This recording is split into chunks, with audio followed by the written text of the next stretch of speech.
സുഹൃത്തുക്കളെ, നമ്മളിപ്പോ നിൽക്കുന്നത് കറക്റ്റ് എവിടാ നിൽക്കുന്നത് ചേട്ടൻ തന്നെ തടിയൂരാണ്. തടിയൂര് ഗീതാകൃഷ്ണൻ എന്നാണ് എൻ്റെ പേര്. ഞാനൊരു ജാതി കർഷകനാണ്. പിന്നെ ദേവസ്വം ബോർഡിലെ ഉദ്യോഗസ്ഥനായിരുന്നു, റിട്ടയറായി. അപ്പം ഇത് കണ്ടില്ലേ, ഇതാണ് ജാതി. ഞാനിപ്പോൾ ജാതിക്ക പറിക്കുകയാണ്. ഞാനൊരു കാര്യം ചോദിക്കട്ടെ, ഈ റിട്ടയർമെന്റിന് മുന്നേ തോന്നിയ ഒരു ഐഡിയ ഉണ്ടല്ലേ? തീർച്ചയായിട്ടും. ഞാൻ റിട്ടയർ ചെയ്യുമ്പം മുണ്ടക്കയത്ത് സൂപ്രണ്ടായിട്ടിരിക്കുന്ന സമയത്ത് 5 വർഷത്തിന് ശേഷം എന്ത് ചെയ്യണമെന്ന് ഞാൻ പ്ലാൻ ചെയ്തു. അപ്പൊ ഇവിടെ റബ്ബർ പ്ലാന്റേഷൻ ആയിരുന്നു. റബ്ബർ കംപ്ലീറ്റ് വെട്ടിക്കളഞ്ഞു. അന്ന് എനിക്ക് അന്നത്തെ ആൾക്കാർ എന്നോട് പറയും, കാരണം റബ്ബറിന് അതുപോലെ വില നിൽക്കുന്ന സമയത്ത് ഫുള്ള് ഞാൻ വെട്ടിക്കളഞ്ഞ ഒരാളാണ്. എന്നിട്ട് അന്നേരം അപ്പം മുണ്ടക്കയത്ത് ഞാൻ സൂപ്രണ്ടായിട്ട് ജോലി ആ സമയത്ത് പെൻഷൻ ഞാൻ 5 വർഷം ഉണ്ടായിരുന്നു. അപ്പോൾ 5 വർഷം വേണം ഒരു ജാതി മൊത്തത്തിൽ വളർന്ന് കായാകാൻ. 5 വർഷം വേണം. അങ്ങനെ ഞാൻ ജാതിപത്രി ഞാനൊരു ജാതി കർഷകനാണ്. എനിക്ക് മേലോട്ട് കിടക്കുന്ന വസ്തുവിനകത്ത് കംപ്ലീറ്റ് ജാതിയാണുള്ളത്. 2 കുപ്പി സ്വർണ്ണമായിട്ട് വന്നേക്കുന്നത്. ചേട്ടാ നമസ്കാരം. കയ്യിലൊക്കെ ഇരിക്കുന്നത് ഒരു 4 ദിവസം ഉണങ്ങി കഴിയുമ്പോൾ ഇതിങ്ങനെ കിട്ടണം. ഇത് പൊട്ടിക്കഴിഞ്ഞാൽ ഇതിന് വില 800 രൂപ 600 രൂപയിലേക്ക് മാറും. ഇത് അന്നേരം നേരത്തെ കൂട്ടിയുള്ള ഒരു പ്ലാനിങ്ങിലായിരുന്നല്ലേ? തീർച്ചയായിട്ടും. ഞാൻ എന്റെ സർവീസിൽ ഞാൻ ദേവസ്വം ബോർഡ് ആയിരുന്നു, ഞാൻ പറഞ്ഞില്ലേ. അപ്പോൾ അത് മുണ്ടക്കയം ഓഫീസിന്റെ സൂപ്രണ്ടായിട്ടിരുന്ന സമയത്ത് എനിക്ക് റിട്ടയർ ആയ 5 വർഷം ഉണ്ടായിരുന്നു. അപ്പൊ 5 വർഷം കഴിഞ്ഞാൽ എനിക്ക് എന്ത് കാഫലം കിട്ടി, എന്തുകൊണ്ട് എനിക്ക് ഈൽഡിങ് കിട്ടുമെന്നൊരു ചെറിയ ഒരു മനസ്സിലൊരു ഐഡിയ തോന്നുന്നതിന്റെ അടിസ്ഥാനത്തിൽ ജാതി നല്ലതാണെന്ന് പല അഭിപ്രായങ്ങൾ വന്നതിൽ അവസാനം ഞാൻ അങ്ങനെ 600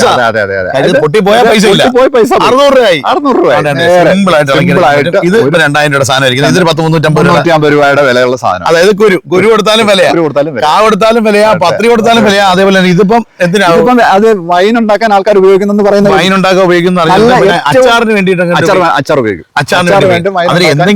എല്ലാം കൂടെ ഇതിന്റെ അല്ലി എടുത്ത് വെള്ളത്തിലിട്ടിട്ട് തിളപ്പിച്ചു കഴിഞ്ഞാൽ അതിന് ആ സ്മെല്ല്, അതിന്റെ ആ ഒരു ടേസ്റ്റ് ആ വെള്ളത്തിന് കിട്ടും. ഇതിനെ മൂട്ടി മുറുകെ പിടിക്കുക. എന്നിട്ട് ഇതിനെ പതുക്കെ ഇങ്ങനെ തിരിച്ചാൽ മതി. ചെറുതായി ഇങ്ങനെ മൂട്ടി ശരിയായിട്ട് പിടിക്കണം. ഇതില്ലെങ്കിൽ വേർപെട്ട് പോയാൽ വിലയില്ല. 600 രൂപ താഴെ 600 രൂപയാവും. ഇത് തീർച്ചയായിട്ടും ഇത് ലാഭകരമായ ഒരു ബിസിനസ് തന്നെയാണ്. പക്ഷെ നമ്മൾ കഷ്ടപ്പെടാനുള്ളത് കഷ്ടപ്പെടണം. കാരണം ഇതിനകത്ത് ഞാൻ പെൻഷൻ പറ്റിയ ഒരാളാണ്. ഞാൻ അന്ന് ചിന്തിച്ചപ്പം ഞാനും എൻ്റെ വൈഫും കൂടാണ് ഇത് പറിക്കാനും ഒക്കെ പോകുന്നത്. ഇതിനകത്തൊരു ഒരു ഒരു ഒരു ലേബറിന്റെ ആവശ്യം വരുന്നില്ല. അപ്പൊ അങ്ങനെ എടുക്കുന്ന കായാണിത്. ഈ കായ നമ്മളിത് പിന്നെ കത്തിയും കൊണ്ട് ജസ്റ്റ് ഒന്ന് പോടിക്കഴിഞ്ഞാൽ, ഇത് സാധാരണ നാടൻ പത്രിയാണെങ്കിൽ വളരെ ലോലമായ പത്രി ആയിരിക്കും ഉള്ളത്. ഈ കാണാൻ ഇതിനകത്ത് ഇപ്പൊ കാണത്തില്ല. വെയിറ്റ് ഉണ്ട്. ഇത് വെയിറ്റ് ഉണ്ട്. അപ്പൊ അതിന്റെ മണ്ടഭാഗം ഒരു കത്തി ഉപയോഗിച്ച് പൊട്ടിക്കുക. ഞാനിപ്പോ കൈ കൊണ്ടങ്ങ് പൊട്ടിക്കുന്നു എന്നുള്ളതേ ഉള്ളൂ. ഇങ്ങനെ പൊട്ടിക്കുക. ഇങ്ങനെ പൊട്ടിച്ചു കഴിഞ്ഞിട്ട് ഇതിനെ മൂട്ടി മുറുകെ പിടിക്കുക. എന്നിട്ട് ഇതിനെ പതുക്കെ ഇങ്ങനെ തിരിച്ചാൽ മതി. ചെറുതായി ഇങ്ങനെ മൂട്ടി ശരിയായിട്ട് പിടിക്കണം. ഇതില്ലെങ്കിൽ വേർപെട്ട് പോയാൽ വിലയില്ല. 600 രൂപ താഴെ 600 രൂപയാവും. അതേ സമയത്ത് ഇത് വേണ്ട, ഇങ്ങനെ പിടിച്ചിട്ട് ജസ്റ്റ് ഇത് എടുത്തു കഴിഞ്ഞാൽ ഇതിങ്ങനെ കിട്ടും. അപ്പൊ ഇത് രണ്ടായി. ഇതിനൊരു വില, ഇതിനൊരു വില. ഇതിപ്പോ 300 രൂപ കിലോ, 320 രൂപ. ഇതിന് 2000 രൂപ. ഇത് ഇങ്ങനെ പൊട്ടാതെ കിട്ടണം. കിട്ടിയാൽ വിലയാണ്. അന്നേരം വിലയില്ലാത്ത അല്ലെ, പൊട്ടിയാൽ വിലയില്ലാത്ത, എന്നാൽ പൊട്ടാതെ കിട്ടിയാൽ സ്വർണത്തിന്റെ വിലയുള്ള സാധനമാണ് ജാതിക്ക. അത് ജാതിപത്രിയും ജാതിക്കായും. പിന്നെ അതുപോലെ ഇതിന്റെ തോട് ഉപയോഗിച്ച് വൈൻ ഉണ്ടാക്കാനൊക്കെ ആൾക്കാർ ഉപയോഗിക്കുന്നുണ്ട്. നല്ല വൈൻ, നല്ല. അതുകൊണ്ട് ഇല മുതൽ കാ വരെ ഔഷധം തന്നെ. കാരണം ഞങ്ങളൊക്കെ വെള്ളം കുടിക്കുന്ന ഇതിന്റെ ഒരു അല്ലി എടുത്ത് വെള്ളത്തിലിട്ടിട്ട് തിളപ്പിച്ചു കഴിഞ്ഞാൽ അതിന് ആ സ്മെല്ല്, അതിന്റെ ആ ഒരു ടേസ്റ്റ് ആ വെള്ളത്തിന് കിട്ടും. അതാണ്. എല്ലാ രീതിയിലും ഇതൊരു ഔഷധ. ജാതി ആർക്കെങ്കിലും വേണമെങ്കിൽ കൊടുക്കുമോ? തീർച്ചയായിട്ടും കൊടുക്കും. നമുക്ക് ഇത് ഉണങ്ങിയതാണ്. ഇത് ശരിക്കുള്ള ഉണങ്ങിയ. എല്ലാരും ജാതി പത്രി കൊടുക്കുന്നത് ഇത് ഇങ്ങനെ പൊട്ടിപ്പോകുന്ന തരത്തിലാണ്. അതിന് വില കിട്ടത്തില്ല. 1 കിലോ ഇപ്പം 2000 രൂപ വിലയുണ്ട്. 2000 രൂപ വിലയുണ്ട്. സ്വർണ്ണം ചുമ്മാ പറഞ്ഞതല്ലേ.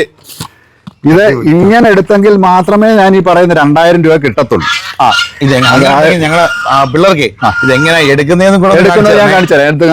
ഇതിപ്പോ ഉണങ്ങാൻ ഇട്ടേക്കുവാണ്. എത്ര ദിവസം ഉണക്കേണ്ടി വരും? ഒരു 4 ദിവസം ഉണങ്ങി കഴിയുമ്പോൾ ഇതിങ്ങനെ കിട്ടണം. ഇങ്ങനെ കിട്ടണം. ഇത് പൊട്ടിക്കഴിഞ്ഞാൽ ഇതിന് വില 800 രൂപ 600 രൂപയിലേക്ക് മാറും. ഇത് പൊട്ടാതെ എടുക്കണം.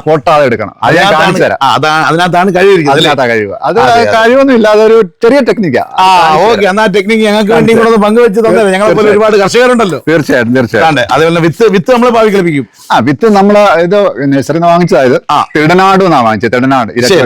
ശരി. അവിടെ ഈ ജാതിനെ മാത്രം നഴ്സറി. ശരി. അപ്പൊ അവിടുന്ന് ഇവിടെ കൊണ്ടുവന്ന് ഞാൻ വളർത്തി. അത് നമ്മള് ജൈവ വളം മാത്രമേ ഞാൻ കൊടുക്കത്തുള്ളൂ. ശരി. വേറെ ഒരു രാസവളം ഞാൻ ഉപയോഗിക്കാറില്ല. ഓക്കെ. ഞാൻ ജൈവ കർഷകനുള്ള അവാർഡ് എനിക്ക് കിട്ടിയിട്ടുണ്ട്. അടിപൊളി.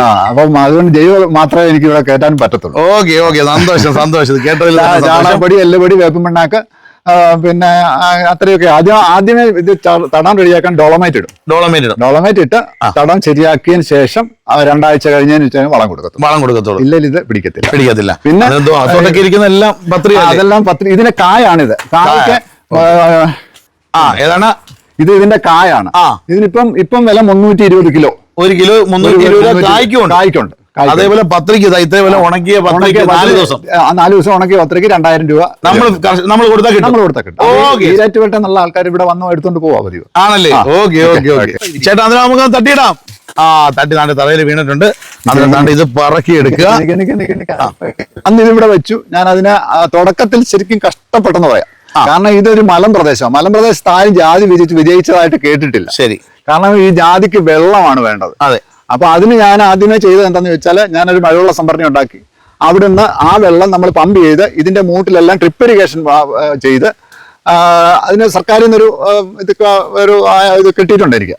അപ്പൊ അങ്ങനെ ചെയ്ത് ആ ഒരു ഇതിൽ നിന്നാണ് നമ്മളിപ്പോ ഈ ഒരു നിലയിലായിരിക്കുന്നത്. ഇപ്പൊ അത് 10 വർഷമായിട്ടുണ്ട്. ഏകദേശം എത്ര മൂട് ജാതിയുണ്ട്? ഇതിപ്പോ 40 മൂട്. എത്രത്തോളം ഇതുണ്ട്? പുലോസാനുണ്ട്? പുലോസനോ 6 മൂട് അങ്ങനെ എന്തൊക്കെ ഉള്ളൂ. ഇപ്പോഴത്തെ കർഷകർക്ക് കൊടുക്കാൻ പറയാൻ പറ്റുന്ന ഒരു സന്ദേശം? തീർച്ചയായിട്ടും ഇപ്പിന്റെ ഈ റബ്ബറിന്റെ വില വെച്ച് നോക്കാമെങ്കിൽ നമുക്ക് ശകലം മനസ്സുണ്ടെങ്കിൽ തീർച്ചയായിട്ടും ഈ ജാതി മരം ഈ പഴയ മാതിരിയല്ല. പഴയ ജാതി എന്ന് പറഞ്ഞാൽ ഒരുപാട് ഹൈറ്റിൽ കയറി പോകുന്ന ജാതിയായിരുന്നു. ഇപ്പോഴത്തെ ജാതി സ്പ്രെഡ് ചെയ്യുവാണ്. അപ്പം അത് ഒരു 20 അടി അകലം വെച്ച് നമ്മളിത് നടണം. ആ അകലം കറക്റ്റ് ആയിരിക്കണം. ഇല്ലെങ്കിൽ കായ് ഫലം ഉണ്ടാവത്തില്ല. ശരി. ചിലര് വെക്കും 10 അടിയൊക്കെ വെച്ച് അടുപ്പിച്ചടുപ്പിച്ച് കൂടുതൽ എണ്ണം വെക്കും. ഒരു ഫലവും ഇല്ല, കായ്ക്കത്തില്ല. കായ് ഫലം കുറവായിരിക്കും. ഇതെന്ന് പറഞ്ഞാൽ തന്നെ ഈ സ്പേസ് കണ്ടില്ലേ? നമുക്ക് ഇതിനെയും ഓരോ വർഷം കൂടുന്നവരും ഇങ്ങനെ അതിന്റെ പക്കാണ് വരുന്നത്. ഹൈറ്റ് അല്ല, പക്കാണ് വരുന്നത്. അപ്പം നമുക്ക് പറിക്കാനൊക്കെ എളുപ്പമാണ്. ഇപ്പൊ തന്നെ ഞാനിപ്പോ താറയിൽ നിന്നുള്ളിലാണ് ഈ സംഭവം. ഇതാണ് ഇത് ഇങ്ങനെ പൊട്ടി വരുമ്പോഴാണ് ഇത് പറിക്കേണ്ടത്. ഇനി എന്ത് ചെയ്യണം? ഇനി നമ്മൾ ഇതിനെ രണ്ടാക്കുക. അതെ, ഇതിനെ രണ്ടാക്കി ഇത് എടുക്കുക. മുമ്പേ ഞാൻ കാണിച്ച പോലെ തന്നെ ഇതിനെ രണ്ടാക്കി എടുത്തു കഴിഞ്ഞാൽ ഇതിന്റെ മണ്ടയൊന്ന് പൊട്ടിച്ചു കൊടുക്കുക.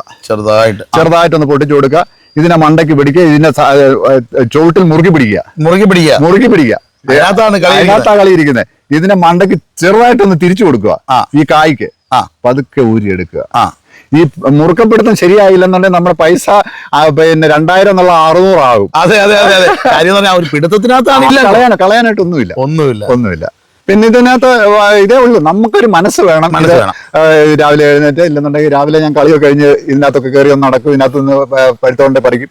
അത് കൊണ്ടുപോയി അവിടെ കൊണ്ടുപോയി. വൈഫും കൂടെ സഹായിക്കും. വൈഫ് ടീച്ചറായിരുന്നു. സ്കൂളിലെ ടീച്ചറായിരുന്നു. ശ്രീദേവി മാഡം. അപ്പൊ ഓക്കെ, ഞാൻ ഒരു കാര്യം ചോദിക്കട്ടെ. തൈ വെച്ചു, ഇപ്പൊ എത്ര കൊല്ലമായി കാണും? ഇപ്പൊ 10 വർഷമായിട്ടുണ്ട്. കറക്റ്റ് 10 കൊല്ലമായി. 10 വർഷം.